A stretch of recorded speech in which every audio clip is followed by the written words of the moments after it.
राजेश शुरू कर और शिंदे साहब बोलेंगे। हाँ करो। 17 विधानसभेतील नागपूर येथील अधिवेशन आता संस्थगित झालं आहे। नवीन सरकार महाराष्ट्रात स्थापन झाल्यानंतर प्रचंड बहुमताने महाराष्ट्राच्या जनतेने महायुतीच्या सरकारला निवडून दिल्यानंतर आता मंत्रिमंडळाचा विस्तार देखील नागपूर येथे झालेला आहे आणि या अधिवेशनाच्या संदर्भात माननीय उपमुख्यमंत्री महोदय पत्रकारांना संबोधित करतील अशी मी त्यांना विनंती करतो।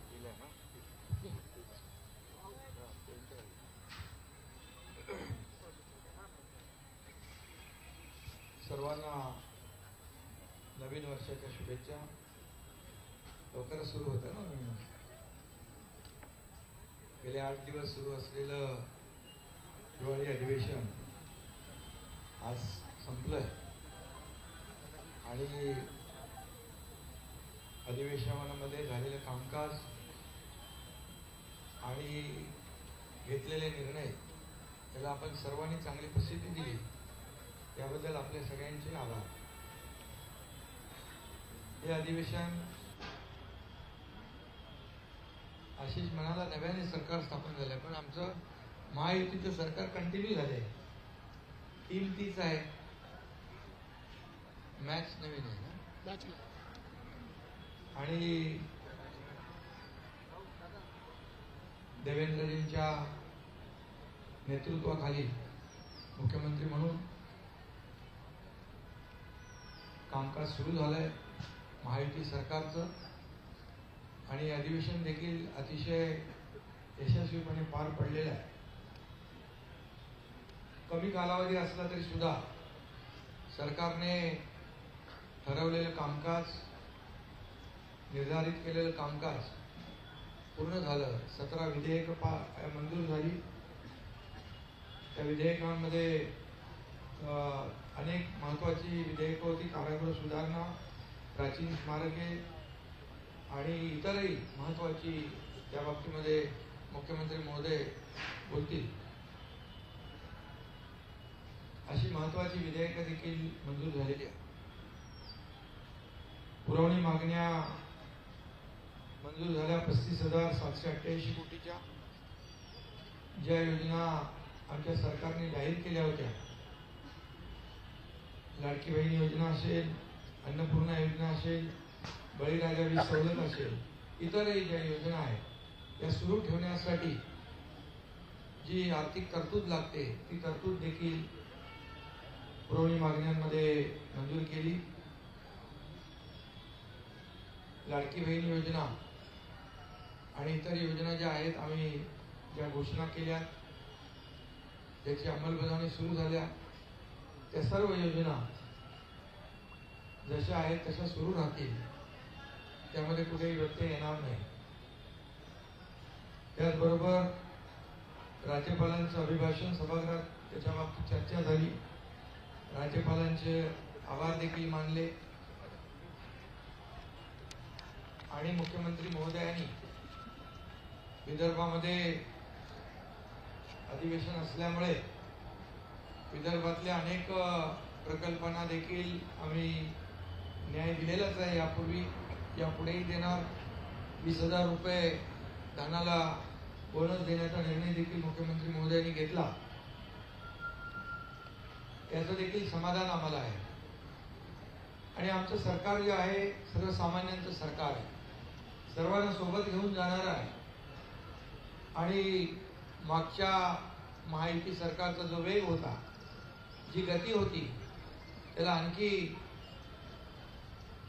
गती देणार, आणखी वेगाने आम्ही निर्णय घेऊ। महाराष्ट्र आता न थांबता पुढे जाणार।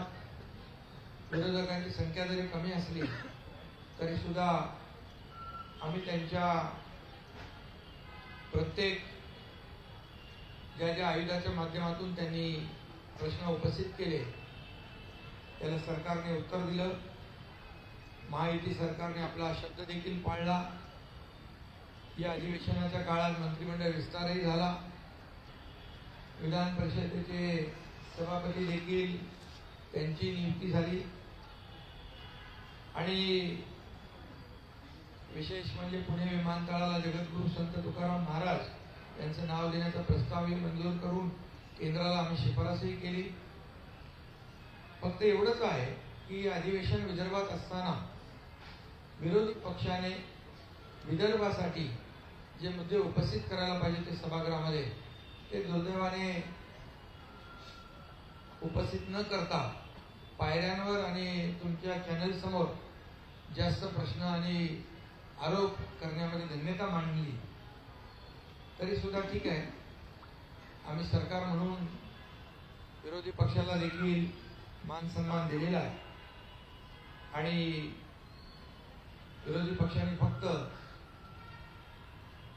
यापूर्वी जसं 2.5 वर्ष पायऱ्यांवर आंदोलन करून आमच्यावर आरोप केले, प्रत्यारोप केले,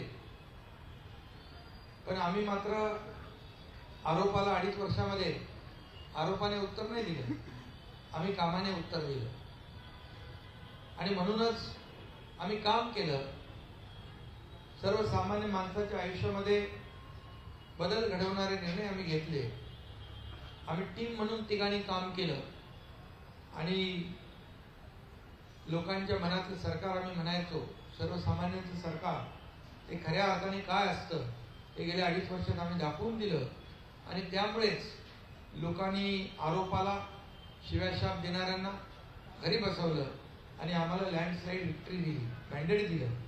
आणि म्हणून आमची आता जबाबदारी आणखी वाढलेली आहे की मुख्यमंत्री महोदयांच्या नेतृत्वाखाली आम्ही टीम म्हणून काम करणार आणि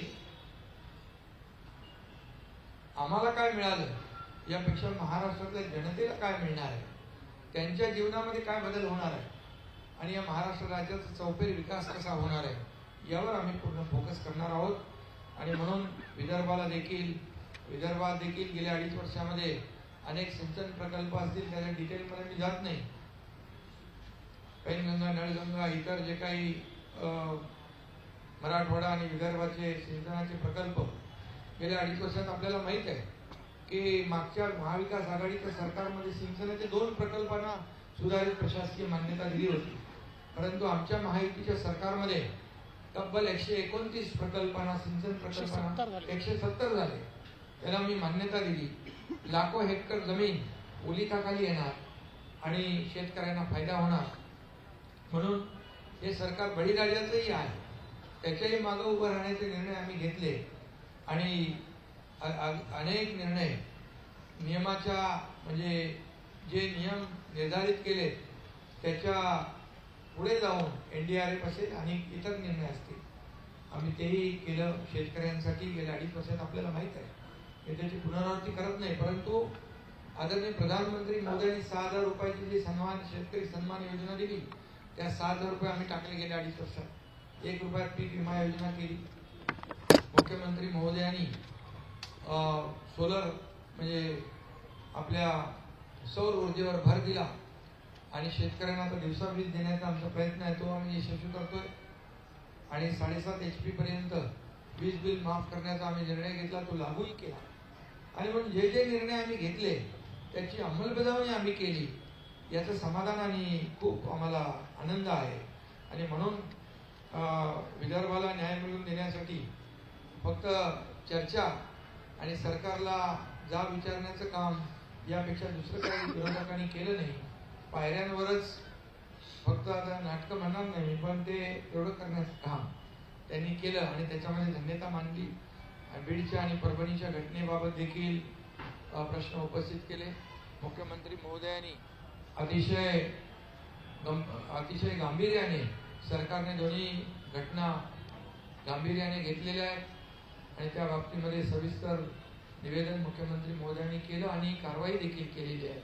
आणि त्यामुळे या राज्यामध्ये कायदा सुव्यवस्था राखण्याचं काम सरकार करेल. गुन्हेगार किती मोठा असेल आणि कुणाच्याही ओळखीचा पाळखीचा जवळचा असेल तरी सुद्धा कुठल्याही गुन्हेगाराला पाठीशी घालण्याचं काम आमचं महायुती सरकार करणार नाही. हे राज्य कायद्याचं आहे, हे राज्य सर्वसामान्यांच्या रक्षणासाठी आहे, आमच्या माय भगिनींच्या रक्षणासाठी आहे. त्यामुळे हे राज्य जे आहे, आमचं सरकार जे आहे, हे सर्वसामान्यांच्या पाठीशी उभं राहणारं सरकार आहे. आणि त्यामुळे काही लोक म्हणाले मंत्री प्रश्नांची उत्तर देत नाहीत, हे अधिवेशन विनोदी असल्याची टीका काही लोक करून गेले.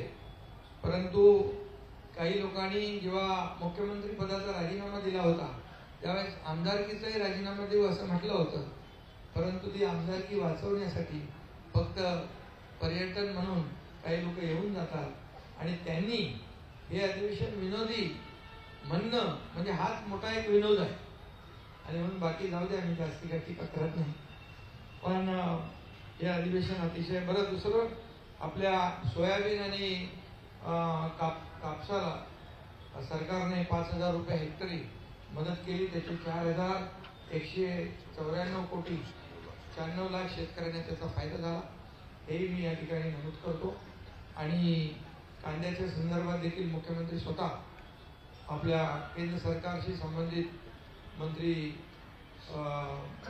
पियुष गोयल यांच्याशी संपर्कात आहे आणि कांद्याचा भाव जो आहे तो खाली आला आहे. तो 20% जो एक्सपोर्ट ड्युटी आहे ती कमी करावी यासाठी देखील केंद्र सरकारशी आम्ही पाठपुरावा करतोय. त्यामध्ये आम्हाला नक्की यश येईल. आणि म्हणून आजचं या आठवड्याभराचं अधिवेशन जे आहे अतिशय यशस्वी झालं. आणि म्हणून मुख्यमंत्री देवेंद्रजींना देखील मी त्यांचे अभिनंदन करतो, त्यांनाही शुभेच्छा देतो. आणि आपल्या सगळ्या पत्रकारांना पुन्हा एकदा शुभेच्छा देतो की आम्ही आमच्या अधिवेशनातल्या कामकाजाला आणि एकंदरच घेतलेल्या निर्णयाला आपण चांगली प्रसिद्धी दिली. त्याबद्दल पुन्हा एकदा आपल्या सगळ्यांना धन्यवाद. जय हिंद, जय महाराष्ट्र. महायुती वनच्या अभूतपूर्व यशानंतर आता महायुतीचे कॅप्टन आणि खरं म्हणजे विरोधी पक्षात असताना विदर्भाच्या प्रश्नासाठी सातत्याने झटणारे आज राज्याचे प्रमुख कोणी या ठिकाणी आहे. आणि एक काळ असं होतं की आम्ही धानासाठी आंदोलन करत होतो, परंतु विरोधी पक्षांनी कुठल्याही शेतकऱ्यांसंदर्भात कुठलाही प्रश्न उपस्थित न करता संवेदनशील मनाने विदर्भाच्या धान उत्पादक शेतकऱ्याला बोनस देणारे राज्याचे प्रमुख मुख्यमंत्री महोदय यांना मी विनंती करतो की त्यांनी संबोधित करा. आपल्या सर्वांचं या पत्रकार परिषदेमध्ये मी मनपूर्वक स्वागत करतो. पहिल्यांदाच कुठली वेगळी बातमी बनू नये म्हणून स्पष्टीकरण करतो की राज्याचे आमचे दुसरे सहकारी आणि उपमुख्यमंत्री अजितदादा पवार हे दुपारीच माझी परवानगी घेऊन बीड आणि परभणी या दोन्ही ठिकाणी ज्या घटना झालेल्या आहेत त्या घटनेमध्ये जे पीडित आहेत त्यांची भेट घेण्याकरता त्या ठिकाणी गेलेले आहेत, म्हणून ते पत्रकार परिषदेत उपस्थित नाहीत. अन्यथा अजितदादा नाराज अशा प्रकारची बातमी कृपया लावू नये. आताच माननीय एकनाथराव शिंदेजींनी आपल्या समोर संक्षिप्त अशा प्रकारचा आढावा ठेवलेला आहे. हे अधिवेशन 6 दिवसाचं अधिवेशन या ठिकाणी झालं. त्यापूर्वी 3 दिवस मुंबईमध्ये छोटंसं अधिवेशन झालं होतं. आणि आपल्याला कल्पना आहे की प्रत्येक 5 वर्षाने जेव्हा नव्याने निवडणूक होते त्यावेळी पहिलं अधिवेशन हे छोटं अधिवेशन असतं, कारण ते केवळ पुरवणी मागण्यांपुरतं अधिवेशन असतं. इतर फारसं कुठलं कामकाज त्या अधिवेशनामध्ये होत नाही. तथापि या 6 दिवसामध्ये भरगच्च अशा प्रकारचं कामकाज या अधिवेशनामध्ये राज्य सरकारने केलेलं आहे. आणि विशेषतः 17 विधेयकं मंजूर करण्याचं काम आणि चर्चेसहित म्हणजे गोंधळात नाही तर चर्चा करून 17 विधेयकं मंजूर करण्याचं काम आपण केलेलं आहे. आणि एक विधेयक महाराष्ट्र विशेष जनसुरक्षा विधेयक हे संयुक्त चिकित्सा समितीकडे आपण पाठवलंय. खरं म्हणजे अर्बन नक्षलवाद आणि फ्रंटल ऑर्गनायझेशन्स या संदर्भात नक्षल पीडित सर्व राज्यांनी असं विधेयक केलेलं आहे. म्हणून आपल्याही राज्यात ते केलं पाहिजे असा अँटी नक्षल ऑपरेशन्स विभागाचा आग्रह होता. म्हणून आपण ज्यावेळेस शिंदे साहेब मुख्यमंत्री होते आणि मी गृहमंत्री होतो त्यावेळेसच आपण याचा मसुदा तयार केला होता. परंतु या संदर्भात अनेक अफवा पसरवण्यात आल्यामुळे त्यावेळेस आम्ही ते मांडलं नाही आणि आताही विरोधी पक्षाने कुठलीही मागणी न करता आम्हीच हा निर्णय केला की अशा प्रकारचं विधेयक मंजूर करताना कुठेतरी लोकशाहीची पायमल्ली करायची आहे, विरोधकांचा आवाज दाबायचा आहे, अशा प्रकारच्या ज्या वल्गना केल्या जातात तर संयुक्त चिकित्सा समितीच्या माध्यमातून सर्वांना आपलं म्हणणं मांडता यावं ही व्यवस्था उपलब्ध करून देण्याकरता हे विधेयक आम्ही संयुक्त चिकित्सा समितीकडे पाठवलंय. जेवढ्या संघटना आहेत ज्यांना आपलं म्हणणं मांडायचं आहे त्या सगळ्यांना आपलं म्हणणं मांडण्याची पूर्ण संधी मिळेल. सर्व पक्षीय 21 लोकांची समिती या ठिकाणी ही तयार करण्यात आली आहे आणि त्याच्या रिपोर्टवर पुढचं काम हे या ठिकाणी केलं जाईल. आपल्याला कल्पना आहे की जवळपास 35,000 कोटी रुपयाच्या मागण्या या आपण या ठिकाणी मांडलेल्या आहेत. यामध्ये साधारणपणे सार्वजनिक बांधकाम विभागाकरता 7,490 कोटी रुपये, कृषी विभागाकरता 2,147 रुपये, उद्योग ऊर्जा कामगार आणि खनिकर्म विभागाकरता 4,112 कोटी रुपये असे ठळक आपण निधी दिलाय. ज्यामध्ये आमची जी फ्लॅगशिप योजना आहे मुख्यमंत्री बळीराजा वीज सवलत योजना त्याच्याकरता 3,500 कोटी रुपयाची तरतूद करण्यात आली आहे. मुख्यमंत्री माझी लाडकी बहीण योजना याकरता 1,400 कोटी रुपयाची तरतूद करण्यात आलेली आहे. आणि म्हणून वेगवेगळ्या योजनांच्या माध्यमातून या ठिकाणी आम्ही ज्या योजना दिल्या होत्या त्या पुढे सुरूच राहतील याचं द्योतक या पुरवणी मागण्यांच्या माध्यमातून आपल्याला मिळालेलं आहे.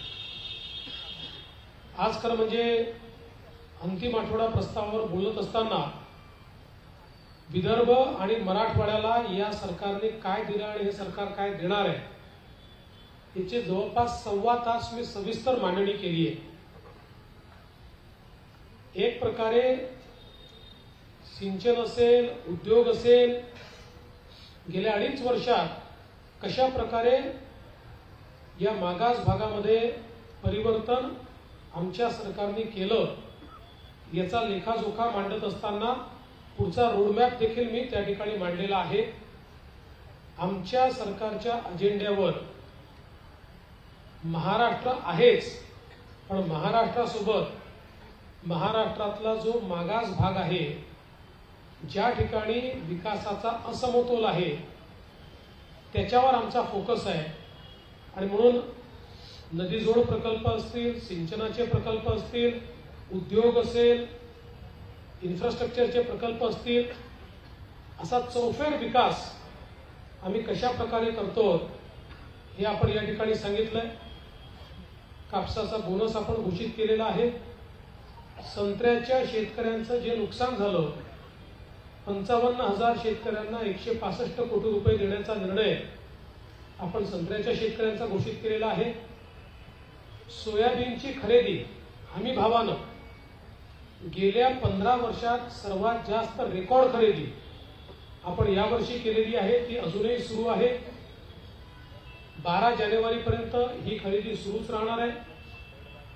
कापसाच्या खरेदीच्या संदर्भात मार्केटचा रेट हा हमी भावापेक्षा जास्त असल्यामुळे मार्केटमध्ये खरेदी मोठ्या प्रमाणात होत आहेत. सीसीआय मध्ये आता फार कोणी कापूस आणत नाही. ती स्थिती तुरीची आहे.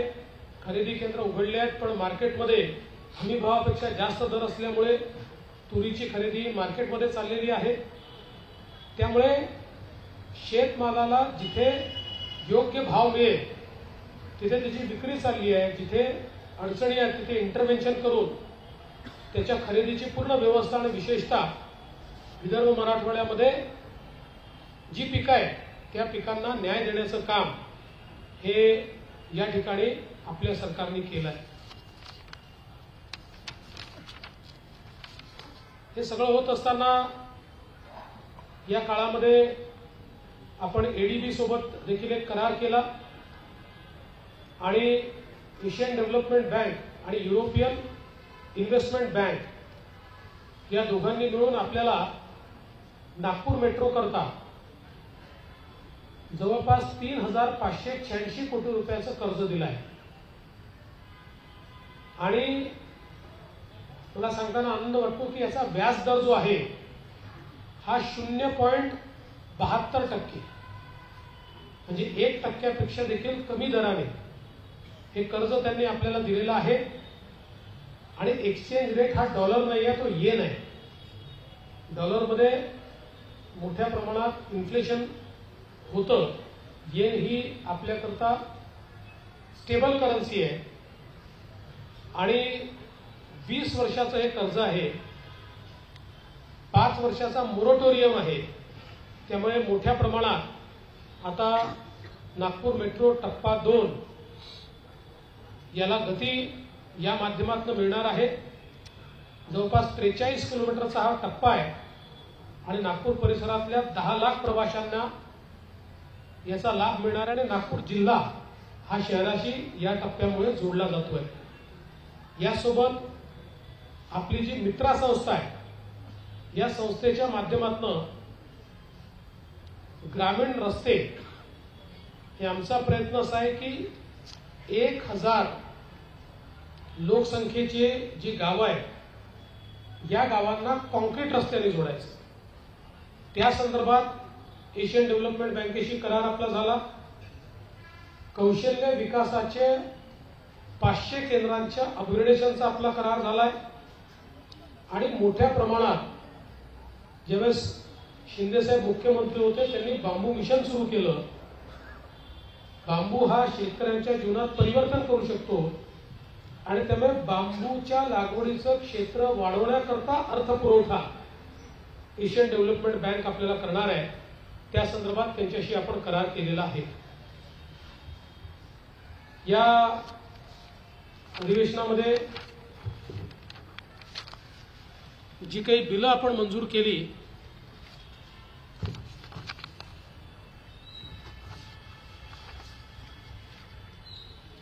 त्यातली काही बिलं अत्यंत महत्वाची आहे, ज्याच्यामध्ये तुकडेबंदीच्या कायद्यामध्ये आपण परिवर्तन केल्यामुळे जो छोटा प्लॉट धारक होता त्याचं घर असून देखील त्याच्या प्लॉटचं नियमितीकरण होऊ शकत नव्हतं, ते नियमितीकरण आता होऊ शकणार आहे. खरं म्हणजे याचा निर्णय आपण मागच्या काळातच घेतला होता, पण 25% आपण त्याच्यावर दंड लावला होता. त्यामुळे 5-7 वर्षात एकही ऍप्लिकेशन आपल्याकडे आले नाही. तो दंड 5% करण्याचा निर्णय आपण घेतला. महाराष्ट्र राज्य कौशल्य विद्यापीठ जे आहे या विद्यापीठाला रतन टाटांचं नाव देण्याचा कायदा हा आपण या ठिकाणी मंजूर केलेला आहे.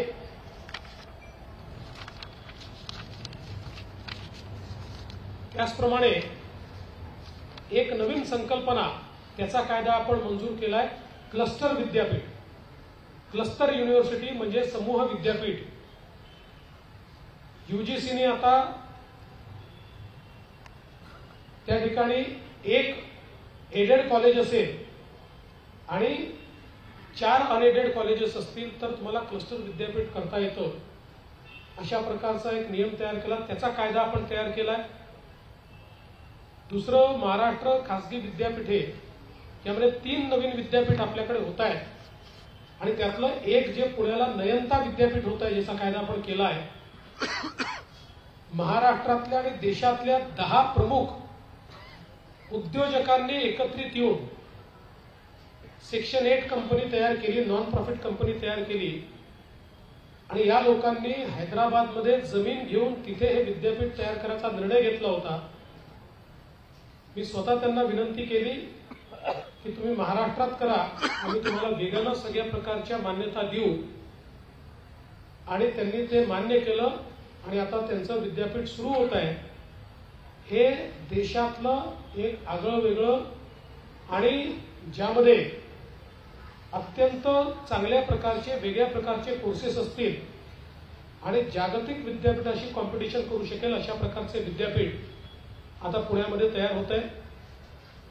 दुसरं, आपण आपल्या गड किल्ल्यांवर जे लोक घाण करतात, दारू पितात, त्यांच्याकरता शिक्षा वाढवण्याच्या संदर्भात आपण विधेयक पास केलं. हैदराबाद इनामे व रोज अनुदाने या संदर्भातला कायदा मंजूर केला, ज्यामुळे मराठवाड्यामध्ये ज्या जमिनीवर लोक बसलेले आहेत आणि ते कुठेतरी निजामाच्या काळच्या जमिनी असल्यामुळे त्यांना वर्ग 2च्या जमिनी म्हणून ट्रीट केलं जातं, त्या वर्ग 1च्या म्हणजे त्याची मालकी त्या लोकांना देण्याचा निर्णय आपण केला. धाराशिव सारखं पूर्ण शहर हे वर्ग 2च्या जमिनीवर आहे. आता त्यांना वर्ग 1च्या जमिनीत ते कन्व्हर्ट करून घेता येईल. त्याचबरोबर महाराष्ट्र आपलं जे नॅशनल लॉ स्कूल आहे छत्रपती संभाजीनगरचं, त्याच्या नावामध्ये बदल करून औरंगाबादच्या ऐवजी छत्रपती संभाजीनगर करणं असेल. आणि एक अत्यंत महत्वाचं विधेयक महाराष्ट्र कारागृह व सुधार सेवा विधेयक, आपल्याकडे 1894 आणि 1900 म्हणजे जवळजवळ 125 वर्षापूर्वीचं कारागृह विधेयकावरच आपले कारागृह प्रशासन हे काम करत होतं. आता इतक्या 125 वर्षानंतर नवीन अशा प्रकारचा हा कायदा आपण या ठिकाणी तयार केलेला आहे. त्यामुळे मोठ्या प्रमाणात या अधिवेशनामध्ये आम्ही काम केलं आहे आणि विशेषतः विदर्भ मराठवाड्याच्या हिताचे अनेक निर्णय, शेतकऱ्यांच्या हिताचे निर्णय, सर्वसामान्यांच्या हिताचे निर्णय घेण्याचं काम या अधिवेशनामध्ये आम्ही केलेलं आहे. आपण सर्वांनी या अधिवेशनाला जी प्रसिद्धी दिली त्याबद्दल आपल्या सर्वांचे आभार मानतो. आणि काही 1-2 प्रश्न असतील तर आपण ते करूया.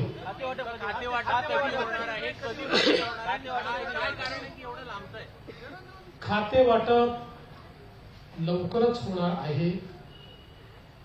लवकरचचा अर्थ ते आजही होऊ शकतं किंवा उद्या सकाळी देखील होऊ शकतं.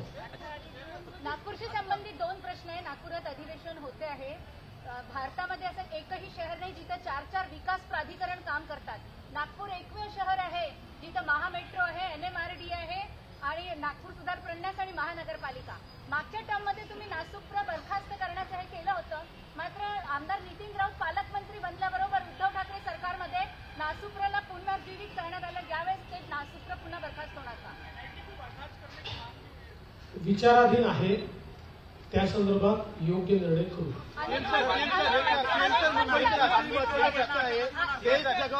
मुंबई महानगरपालिकेने बेस्ट प्रशासनाला सांगितलेलं आहे की तुम्ही निधी आमच्याकडे मागू नका, सरकारकडे निधी मागा. सरकारची बेस्ट प्रशासनासाठी भूमिका काय असणार? बेस्ट ही मुंबईची लाईफलाईन आहे. अनेक मुंबईकरांना ती सेवा देते. एकनाथराव शिंदे साहेब जेव्हा मुख्यमंत्री होते तेव्हा बेस्टला बसेस घेण्याचा निर्णय देखील आपण केलेला आहे.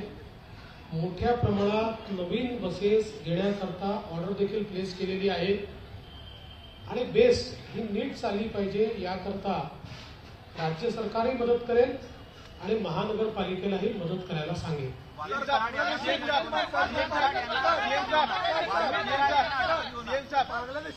असं आहे, मी कालही सांगितलं, कोणालाही सोडलं जाणार नाही. पोलीस सगळ्यांचा मागोवा घेत आहेत, सगळ्यांना अटकू. दादरमध्ये फळ विक्रेते सुद्धा आता बांगलादेशी आहे. याआधी नितेश राणे यांनी सातत्याने या मुद्द्यावरती प्रकाश टाकलेला आहे. सरकारची भूमिका काय असेल? सरकारची भूमिका पक्की आहे. जे अवैधरित्या मुंबईमध्ये राहतात अशा बांगलादेशी नागरिकांना शोधणे आणि त्यांना डिपोर्ट करणे ही सरकारची भूमिका आहे आणि हे काम आम्ही सुरू केलेलं आहे. सीएम साहब, आपने एक प्रमुख 2 मुद्दे उठाए थे आपके भाषण में. एक तो नक्सल, अर्बन नक्सल का काफी मुद्दा जो भारत के खिलाफ, देश के खिलाफ राज्य में एक साजिश और अराजकता निर्माण करने का काम कर रहे हैं. उनकी 15 नवंबर को मीटिंग हुई थी. पहला मुद्दा है उसको लेकर, और आज एजेंसी ने कुछ जगह पर रेड भी की है. दूसरा, और टेरर फंडिंग को लेकर जिस चुनाव में जिस तरह से प्रयास किया गया, दोनों प्रश्नों पर आप सुझाव दें. देखिए, अर्बन नक्सल के मामले में मैंने ये बात कही है कि राहुल गांधी इन्होंने चुनाव में भारत जोड़ो अभियान इसका इस्तेमाल किया.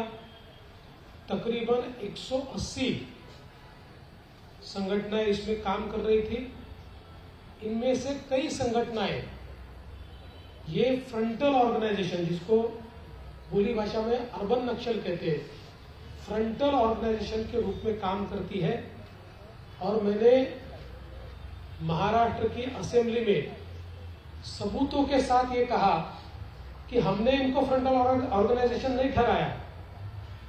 2010 में, 2011 में, 2013 में और 2014 में महाराष्ट्र में जब उस समय की कांग्रेस एनसीपी की सरकार थी और केंद्र में भी जब यूपीए की सरकार थी, उस समय महाराष्ट्र की असेंबली में आर पाटिल साहब ने दिए हुए जवाब हो या केंद्र में केंद्रीय मंत्री ने दिए हुए जवाब हो, उन जवाबों में जो लिस्ट दी हुई है फ्रंटल ऑर्गेनाइजेशंस की, उसी लिस्ट में से कई ऑर्गेनाइजेशंस ये भारत जोड़ो अभियान का पार्ट है. और सबूत के तौर पर हमारे पास चुनाव के समय की कई निमंत्रण पत्रिकाएं हैं जो इन ऑर्गेनाइजेशन ने महाविकास आघाड़ी के लिए निकाली हुई है. इसलिए भारत जोड़ो अभियान में बड़े पैमाने पर जो लोग काम कर रहे हैं ये फ्रंटल ऑर्गेनाइजेशंस है. ऐसा हम नहीं, यूपीए की सरकार ने और उस समय की कांग्रेस एनसीपी की सरकार ने अपने रिपोर्ट्स में कहा है. यही बात मैंने सामने लाई है.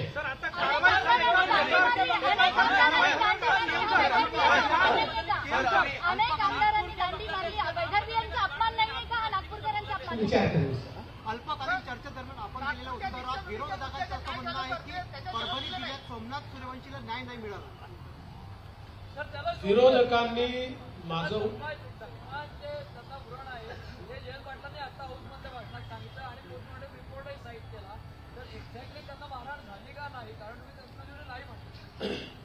मला असं वाटतं की माझं भाषण जयंत पाटलांनी नीट ऐकलं असतं तर हे प्रश्न त्यांनी निर्माण केले नसते.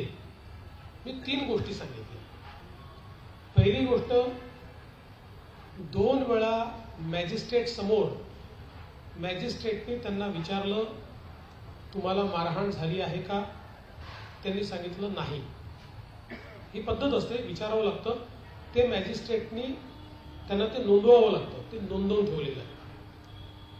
ते जेव्हा पोलीस कस्टडीमध्ये होते तेव्हा पोलीस कस्टडीतले सगळे सीसीटीव्ही फुटेज आहे.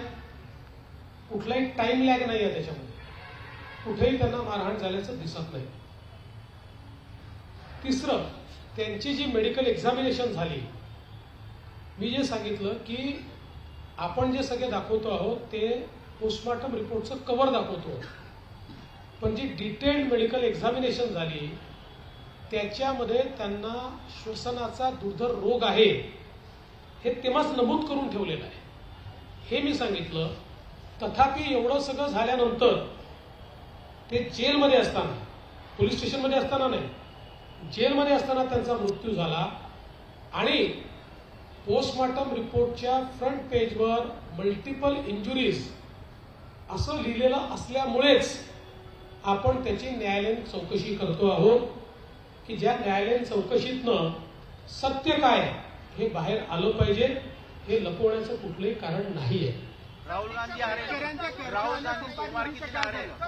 शेतकऱ्यांच्या कर्जमाफीचं आणि सन्मान निधीचं मला असं वाटतं तुम्ही ऐकलं नाही. याचा अर्थ मी जे उत्तर दिलं ते तुम्ही ऐकलं नाही.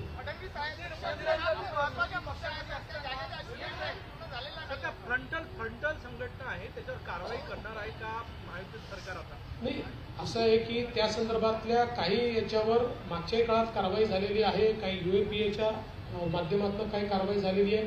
त्यामुळे जिथे आवश्यकता असेल तिथे कारवाई होईलच. ते सरकार बंधन आहे. सर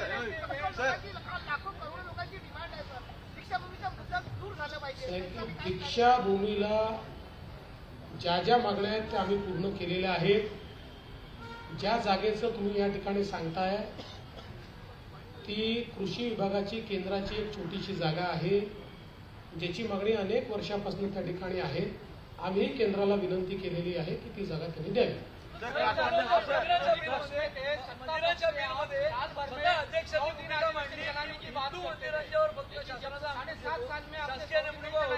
अन्य धर्मीय प्रार्थना स्थळांच्या किंवा ट्रस्टच्या वर सरकारी लोक नेमले जातील का, आणि तुमचं त्याच्यावर काय मत आहे?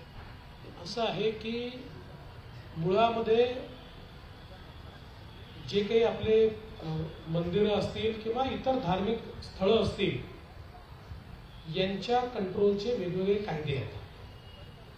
मुस्लिमांकरता वक्फ आहे, काही ठिकाणी ट्रस्ट आहे आणि काही ठिकाणी आपण कायदे केलेले आहेत.